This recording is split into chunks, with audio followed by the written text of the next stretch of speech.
नमस्कार सर्वांना, श्री स्वामी समर्थ। आज आहे शाकंभरी पौर्णिमा। तर या दिवशी आपल्याला कुळधर्म कुळाचार करायचा असतो। पूर्णांच्या दिव्यांची आरती हा एक कुळाचाराचाच भाग आहे।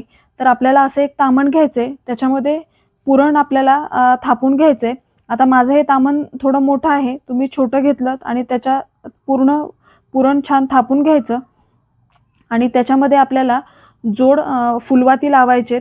आता या फुलवाती तुम्ही थोडा वेळ आधीच तुपामध्ये छान भिजत ठेवायचेत।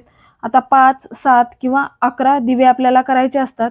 तर त्यासाठी आपण या जे आपण पुरण थापलंय त्याच्यावरती असे 5 छिद्र करून घेतलेत आणि त्याच्यावर जोड फुलवाती आपल्याला ठेवायचेत। आता 2 फुलवातींची 1 फुलवात अशा पद्धतीने आपल्याला या 5ही ठिकाणी फुलवाती ठेवायच्या आणि यानेच आपल्याला देवपूजा झाली की देवीची आरती करायची असते। बघा, ही सेवा अत्यंत महत्त्वाची आहे। आता आज जर तुम्ही पुरणाचा स्वयंपाक केला नसेल तर आपल्या घरामध्ये जो काही स्वयंपाक आपण केलाय त्याचा नैवेद्य देवीला दाखवला तरी चालेल। आणि या दिवशी जर तुमच्या जवळपास कुठं देवीचं मंदिर असेल तर तिथे जाऊन देवीची ओटी भरावी।